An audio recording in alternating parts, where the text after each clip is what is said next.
So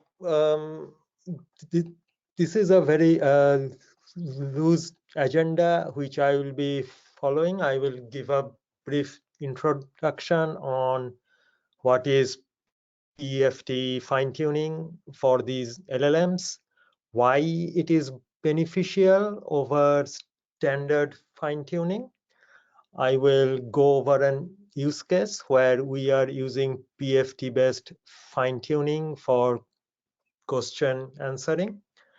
I will have another use case where I will show how fine-tuning using PFT accelerates the performance for LLM-based summarizations.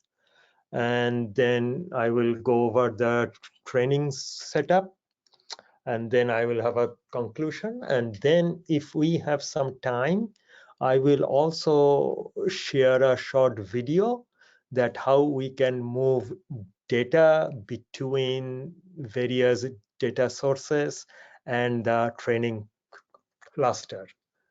I want to follow up with a series where we will cover every aspects of MLOps, from model creation to model deployment for training, fine-tuning, and then model deployment for inference. So a brief background on the large language models, and as I said that I will be covering Falcon 40B and T5, and I will be using PFT-based synchronization techniques.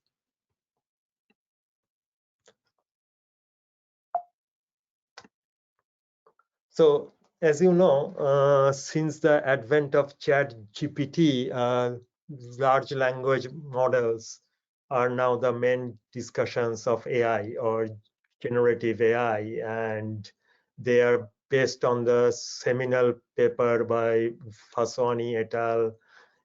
When they were with Google Brains. Attention is all you need. So these are basically all attention or diffusion based transformers. I will use Falcon 40B to show how we can enhance fine-tuning using some of the techniques. And the use case, again, as I said, is for question answering and summarization. As you know, the LLMs or all the pre-trained models are trained on massive corpora of text, and they used self-supervised objectives so that the resulting models can understand a language structure and meaning. Falcon 40 billion parameter model was developed by UAE's Technology Innovation Institute. Falcon 40B and other LLMs like T5, they will require some task-specific fine-tuning to adapt them for any downstream NLP application. So if you are in a particular industry and you want to use this pre-trained model for your industry-specific NLP-based application, you need to fine-tune these pre-trained models with your data. The benefit is that you don't have to train the model from scratch. You just fine-tune it with whatever data you have and for your use case. So if you think about standard fine-tuning, it actually involves a continued retraining of the large language model on labeled dataset from the target task. What we have found that this can be slow, and they are indeed very compute intensive. So we come up with techniques like parameter efficient fine-tuning, which also does some pattern recognition, and they are used to enhance the LLM fine-tuning and shorten the time, and also it is less compute intensive overall. So what is PFT? PFT, parameter efficient fine-tuning, it is a technique which is used to improve the performance of the pre-trained training language on specific downstream task using specific data sets for that task. It involves reusing the pre-trained model's parameters and fine-tuning them on a smaller data set. So you don't need the original corpora of the data that the model was trained initially. So this actually saves computational resources and also cut down on the training time. So how it works, it actually does this by identifying the important self-attention heads and retraining only those heads during fine-tuning, which actually allows faster convergence, resulting in better performance compared to standard fine-tuning. So in this presentation, I will provide an overview of using PEFT. I'm just calling parameter efficient fine-tuning as PEFT to enhance fine-tuning of open source LLMs like Falcon 40B and T5 for question answering and summarization task. We will cover the benefits of PEFT over standard fine-tuning and demonstrate results on representative datasets. The goal is to provide insights into efficiently adapting large retrained models for practical NLP applications. So what are some of the benefits over standard fine-tuning? They are faster convergence, better performance, and more sample efficient.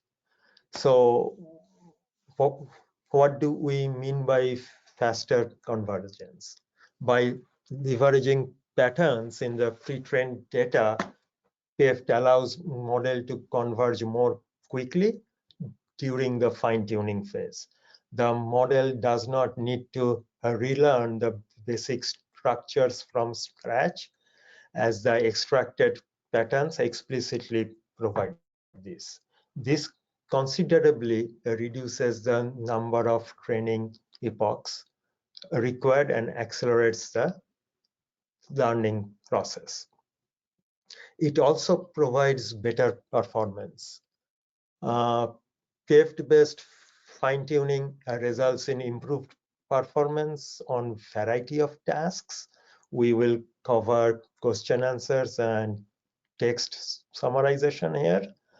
The systematic use of retraining patterns provides the model with a more nuanced understanding of the task at hand, thus improving its accuracy, precision, and performance metrics. The third benefit that we get is that it is more sample efficient. So in a standard fine-tuning or in a traditional fine-tuning, a significant amount of data is required to effectively fine-tune the model for a specific task. With PEFT, the model can achieve comparable or even superior performance with a smaller data set. This is because the model is already equipped with a wealth of pre-training patterns that help understand the task more efficiently. This feature makes PEFT a more sample efficient, fine-tuned approach. So our first use case is LLM fine-tuning for question answering. Question answering is a key application area for large language models, especially when you are using a chatbot, say for customer support, or you are using a chatbot for knowledge extraction via question answers. So for extractive QA, the standard question answering dataset, which is called SQuAD, is a popular benchmark.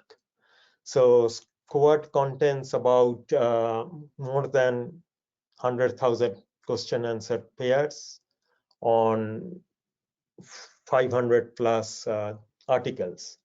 The task is to extract the span in the context that answers the question. And state-of-the-art models like Falcon 40B,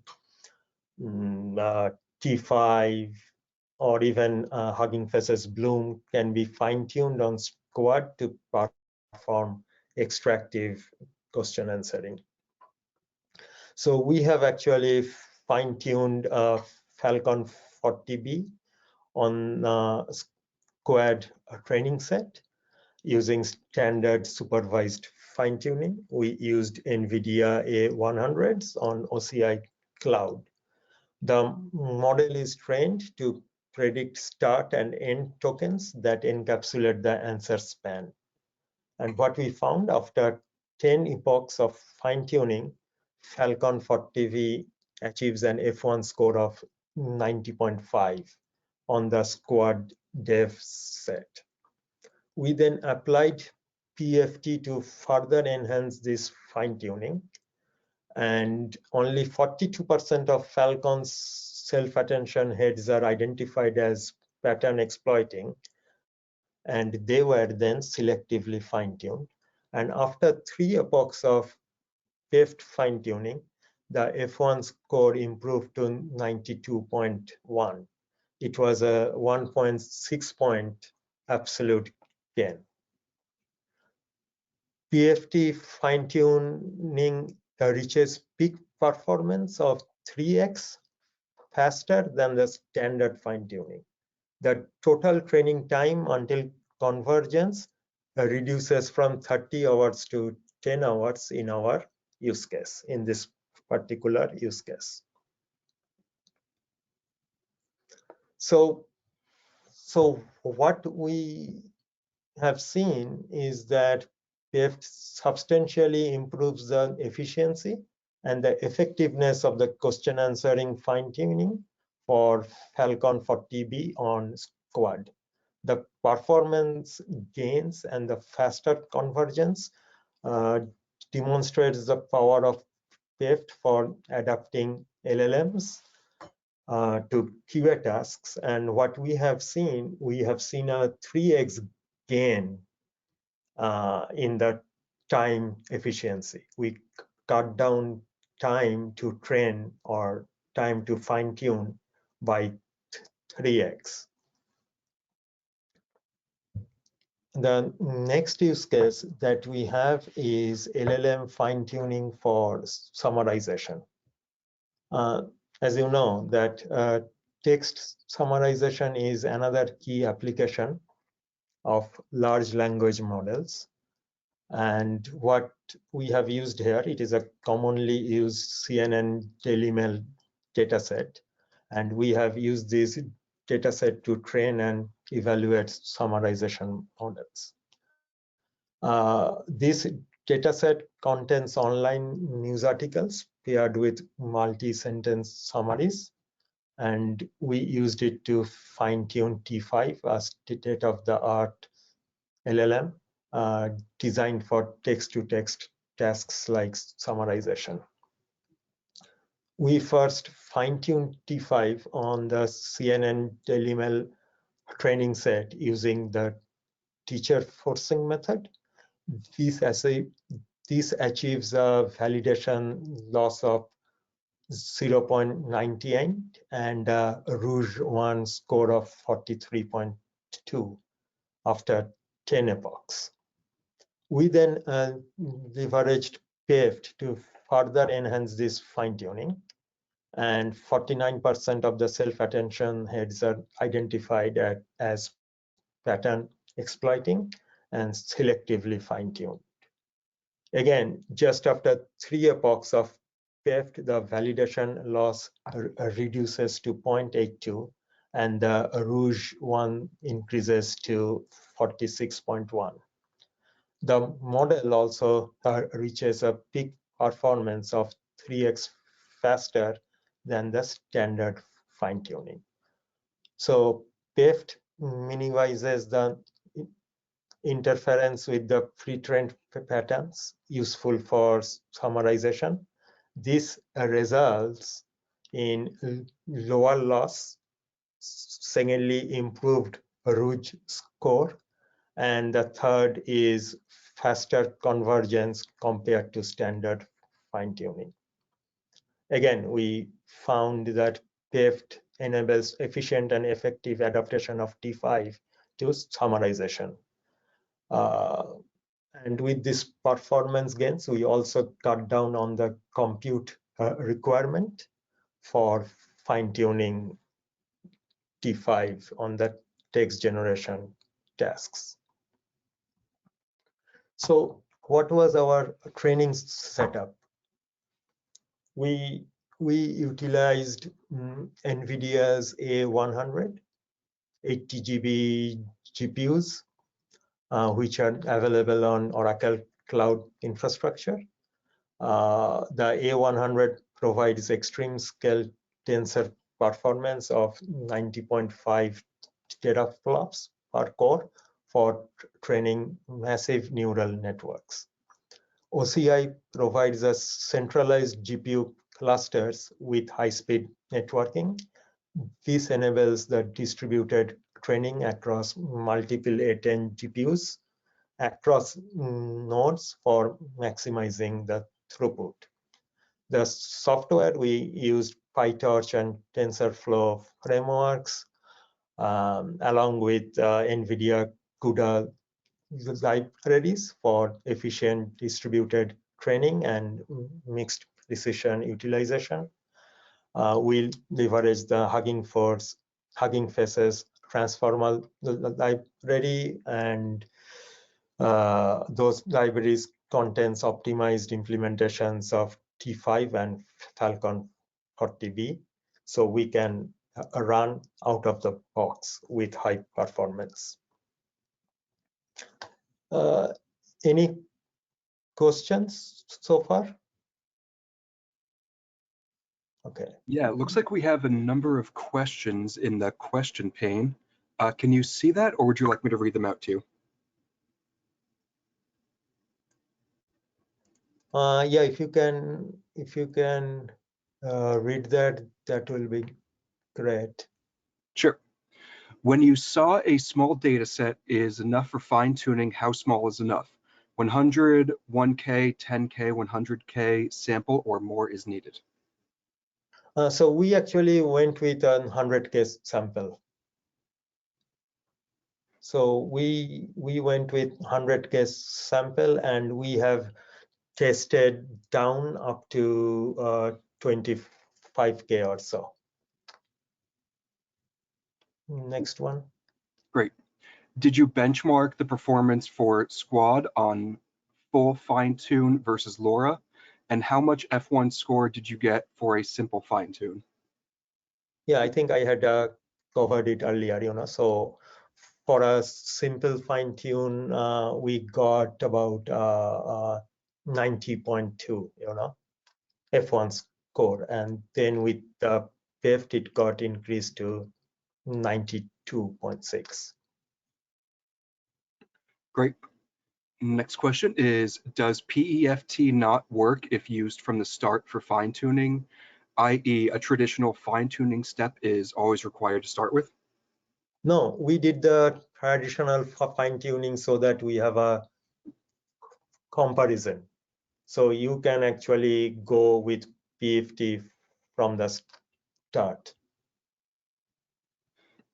Great. Another one is, can you share how much it costs to perform the training?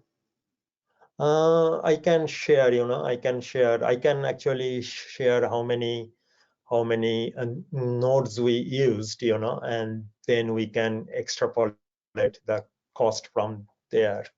And I think that is the next question. Okay, I can see the questions now.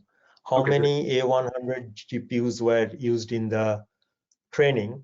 So for the full training, we actually used 4 nodes.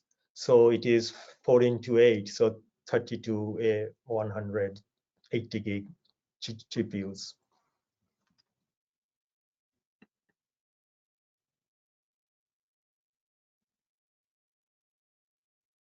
I can share the PyTorch, and so we have all those softwares. We actually have an image where we have the PyTorch and the TensorFlow. So if you want to do something else, for this we just use the LLM, and Python. So I think how many GPUs?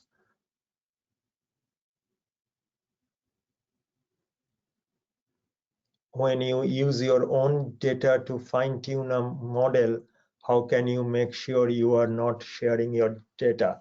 So the way we do it in Oracle Cloud is that we actually download the foundational model, which we call our replica foundational model in our tenancy, which is completely under our own control. And we do the fine-tuning there, so we are not sharing the data with any other tenants on OCI.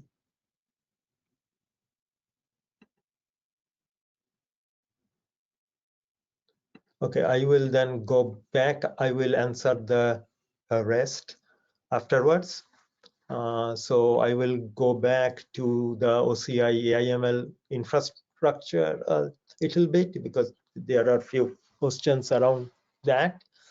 So the way we have set up our A10, 80 GBs and 40 GBs and our upcoming H100s and L40 clusters, that instead of using InfiniBand, we are using Rocky V2.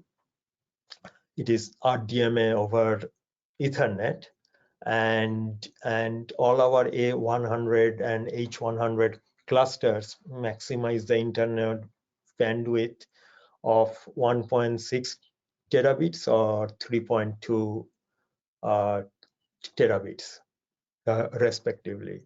So actually we can scale out to 4,000 nodes. That means roughly 32,000 GPUs. And our A100 nodes have 27.2 terabyte of local NVMe. And the next thing that I have is the NVIDIA A100 40 GB and 80 GB specifications. So we used here the 80 GB nodes, and I have used 4 of them. So it is 32 GPUs, 32 A100 80 GB GPUs. And the GPU memory bandwidth is 8 into 2 terabyte per second. And it was backed by an RDMA network of 1.6 terabits or 1600 gigabytes. This is our supercluster, which can go up to 3200 GPUs of 80 gig, and it can go up to 512 GPUs of 40 gigs. This is the map. We have about 44 public cloud regions, and our A100s and A10s are available in 21 regions, and we are expanding. And our H100s will be available over 35 regions. coming back to the training configuration, so we have used a batch size of 256 to 512 for summarization and 64 to 128 for the squad QA. The learning rate and with warm-up and linear decay. And for the epochs, we have used 10 to 15 for standard fine-tuning and 3 to 5 for PFT. We used a mixed precision with tensor cores on A10 to accelerate training. This actually allows 2 to 3 times faster throughput by combining FV16 and FV32 math. And then, of course, our RDMA backbone and our bare metal architecture also enabled fast and efficient fine-tuning. So recap. So in this presentation, what we saw, or what we explored, that enhanced fine-tuning of large language models using PEFT for question answering and summarization actually have faster convergence, which cut down on the time to train. Hence, it also cut down on cost. And we also saw that how PEFT optimizes fine-tuning by exploiting the innate patterns efficiently and by optimizing the parameters on smaller datasets and selectively retraining only critical self-attention heads result in faster convergence, improved performance, and higher sample efficiency than the standard fine-tuning. So again, to reiterate, you don't have to do the standard fine-tuning before you do PEFT. You can go and do PEFT, and you don't have to do the standard fine-tuning. For question answering on squad, PEFT improved Falcon's F1 by 1.6 points, while reducing training time by 3x. Similarly, for summarization on CNN Daily Mail dataset, PEFT improved T5's Rouge score while converging 3 times faster. Any more questions?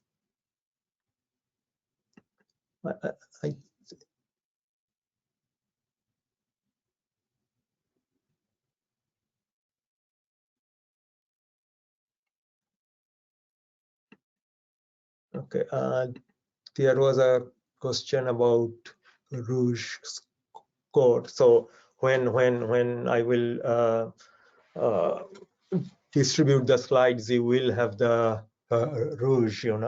Rouge 1 is a metric, used to evaluate the similarity between candidate summary and a reference summary. Actually, it is a measure of the overlap of individual words or unigrams between the two summaries. The Rouge 1 score is calculated as the product of number of overlapping unigrams and divided by the total number of unigrams in the reference summary. So I will distribute it. So why we use Rouge 1 and why we are using it? Because it is a simple and easy to calculate metric. Of course, it is widely used, so it is easy to compare scores with other systems. It is a good measure of overlap of unigrams between two summaries. And then, of course, we should remember what are the limitations of Rouge 1. It can be sensitive to changes in word order. It does take into account the importance of different word in the summary. and it is not perfect measure of similarity, but it is of course a good starting point. And since we have some time, if you want, I can share that how we moved data, how we moved data from various data sources using Golden Gate. Alex, can I share a video here, or how does it work? Yep. On the share button where you were before, you just have to choose the video or tab that you want to share. Okay. Okay. Just give me a minute. Thank you. Thank you. Oh.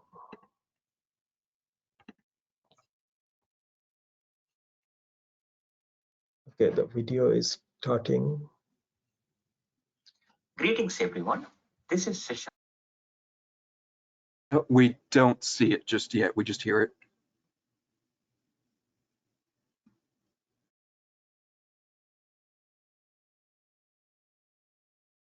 Challenges and opportunities. Can you see it? Why is real-time ML training a need, or why should we reduce the batching windows for our training? And then now we can. Let me introduce OCI Golden Gate and how OCI's Golden Gate can fit the bill. What are the different architecture patterns? And lastly, we'll see a short demo. So what are the challenges and opportunities for us to explore real-time AML or reducing the batching windows? Enterprises are expected to be more agile and responsive to the changes. The organizations have made considerable investment in their AML ecosystem and expect to, pardon the cliche, be able to do more with less. That is, they want the AML environment to respond in near real time and not be stale. For example, a recommender system will greatly benefit by real-time data for their training environment. The NVIDIA GPU cloud is powered by powerful GPUs such as A100s and H100s and will be a disservice if we don't keep the GPUs fully utilized by hydrating them adequately. Rather, hydrating the training environment adequately. Lastly, we now have the opportunity to leverage the cloud ecosystem, that is, the efficiency and economics of cloud to seamlessly enable and optimize the AI/ML environment. So what are the capabilities that enable real-time AML or near real-time AML? It is imperative that we have continuous data flow from the source systems to the target training environment, say NVIDIA GPU cloud in this case. This is regardless of the data source type and the location of the data source. The data source type can be of different flavors, and the location can be either ground, on premises, or it could be cloud, it could be different cloud and such.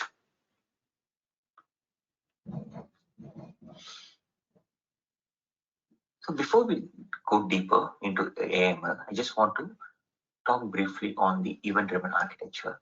The fact that today we have widespread awakening around event-driven architectures, and once we are in the path of service mesh and data mesh, we see all the events that are happening around us, and we want to do something and be able to feed to our AML system.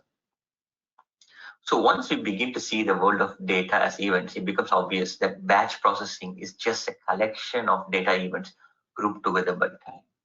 Given enough scale and power, we don't need separate engine for batch processing. A good stream processing engine can cover your low latency, high volume, and batch processing pipeline in a far simpler infrastructure. This is what Golden Gate will enable for us. So now let me introduce OCI and Oracle's Golden Gate. Golden Gate is a fully managed native cloud service that moves data in near real time at scale. OCI Golden Gate processes data as it moves from one or more data management systems or different types of sources to the target source can be target can be either a database or target can be object store as well. You can also design, run, orchestrate, and monitor data replication tasks without having to allocate or manage any compute environments. Golden Gate can also be deployed in a multitude of ways. Say, Golden Gate can be leveraged to get the real-time transactions from your on-premises to NVIDIA GPU cloud. Other common use cases is to move data from multi-region to the GPU cloud, as having training environments in each and every local region is cost prohibitive. Golden Gate can also be used to move data or events from SaaS to the GPU cloud, and needless to say, it can also support streaming engines and change data capture. Golden Gate supports multitude of event producers. It can be Oracle Autonomous, can be our own Oracle database of different flavors, or it can be MySQL or commonly available databases such as Postgres, Informix, and Golden Gate also supports Amazon RDS, Aurora, and GCP Cloud SQL. The training store can be an object store, it can be Elasticsearch, it can be another database, or even AWS S3. So what does Golden Gate do? Essentially, the Golden Gate gets the trail files of the incremental changes from the source and feeds to the target. The target can be an OCI object storage, AWS S3, Kafka, or database that will ultimately be feeding to the NVIDIA GPU cloud. So I talked prematurely about the different aspects of Golden Gate in the previous slide. So what are the different aspects of Golden Gate? Different components of the Golden Gate. The first one is the deployment. The deployment is a container for the OCI Golden Gate resource, such as OCI Golden Gate Deployment Console. The extract is a process that runs against the source database and extracts or captures data. Trail, as is obvious, a series of file on source, intermediary, or target system where OCI Golden Gate stores the captured changes to support the continuous extraction and replication of database changes. Replicate is a process that delivers data to your target database. It reads the trail file on the target database, reconstructs a DML or DDL operation, applies it to the target database. If the target is a database, if it is an object store, it has the capability to leave it as a CSV file, Parquet file, or different format of files. We also have connection, which contains the network connectivity details for the data source or a target for the OCI Golden Gate. The connection supports databases and non-database technologies such as Oracle, MySQL, Apache Kafka, OCI Object Storage, OCI Streaming, OCI or Oracle Golden Gate Distribution, and receiver servers. This is just to showcase how robust Oracle Golden Gate is and the fact that it has a very widespread support for the source as well as the target systems. So now let us get into the representative architecture to enable real-time AML. This architecture shows the database changes from the source Oracle database being synchronized to OCI object storage target. It can be synchronized in variety of formats. It can be in a CSV file, Parquet, or other formats that would effectively be used by the training environment. The database can be either on-premises or OCI cloud, or it can be in other hyperscalers as well. This pattern is essentially the same one as previous one, but the target is a database. As I have often told, the target can be a database or it can be a object store as well, or Kafka for that matter. But in this case, I'm just showing a representative architecture for the target to be an autonomous database that would feed in to the training environment. So now that we have seen what are the different aspects and the components of Golden Gate and why Golden Gate is needed, let us get into the demo of Golden Gate. So let me go into the Cloud Console, that is OCI's Cloud Console.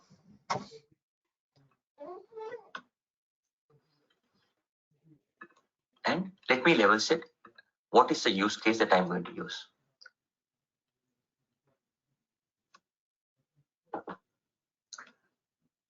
I have a database out here.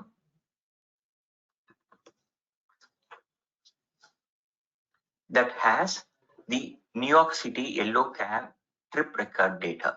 So that is widely used. That is widely used for the training and for training, and when you start learning about training and such. I will just showcase that I have different schemas, and I have a few tables that has the New York City yellow cab data.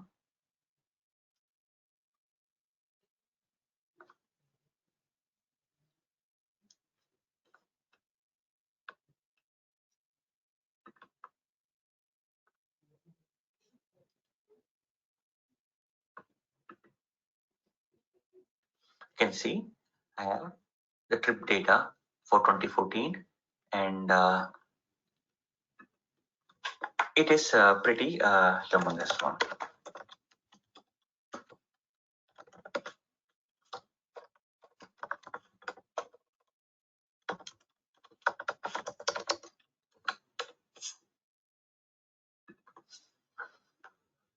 So I'm going to showcase how we can get this data and put it into your object storage that can be leveraged by the training environment. So Golden Gate is under Oracle Database tab. And here, as I mentioned earlier, we have separate sections for deployments and connections. The trail and the replicate are all the internal things that I will showcase as well. To start with, let us create a deployment.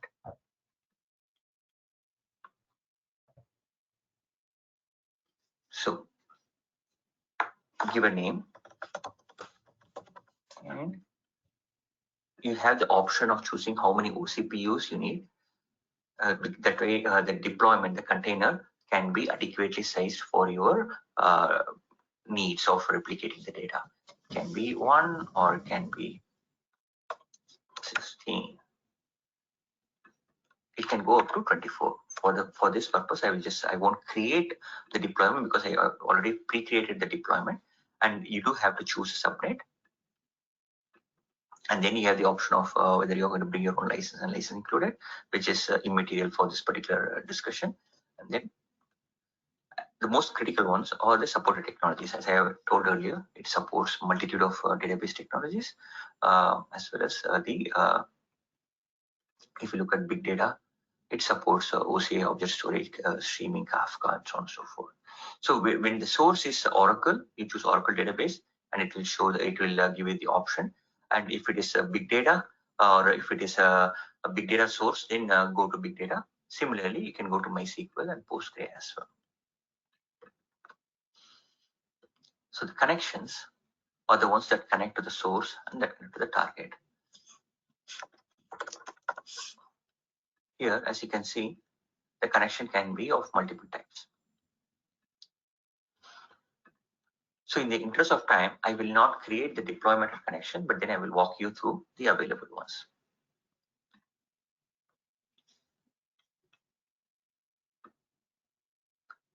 So I have already created a deployment, and in this case, it is connecting to the database. So now let us launch the console.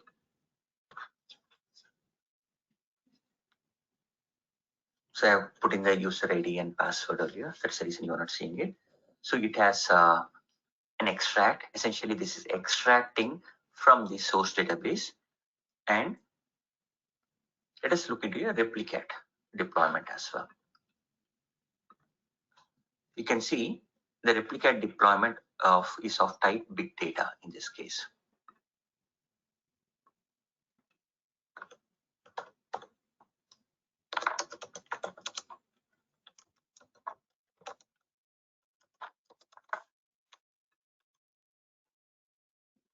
Here you see a replicate running. So essentially the extract is going to extract the data from this particular database, and the replicate is going to dump the data into the object storage.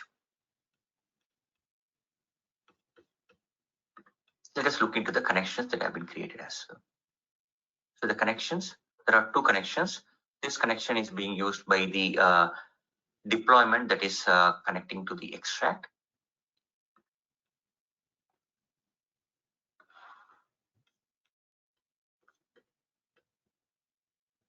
You see, this is the database that we connected to here. And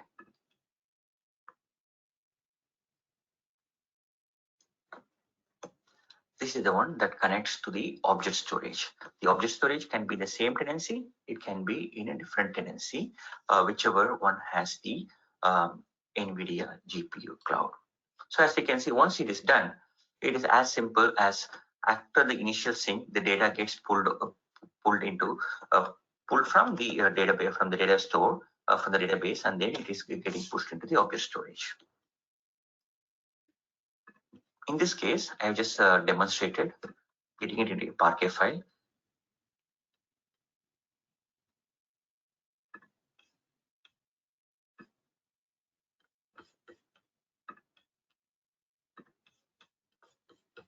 These are all the different buckets that I have. And if you get into the NYC, which is one of the target that I have defined, you would see all the NYC trip data, and you would see all the Parquet files. So you have the ability to customize the size of the Parquet file, the size of the incremental Parquet file, so on and so forth. That way, you can effectively leverage these Parquet files into your Lustre file system, and then enable the near real-time AML. I hope you found this presentation useful. If you have any questions, please feel free to reach out to me. Thank you.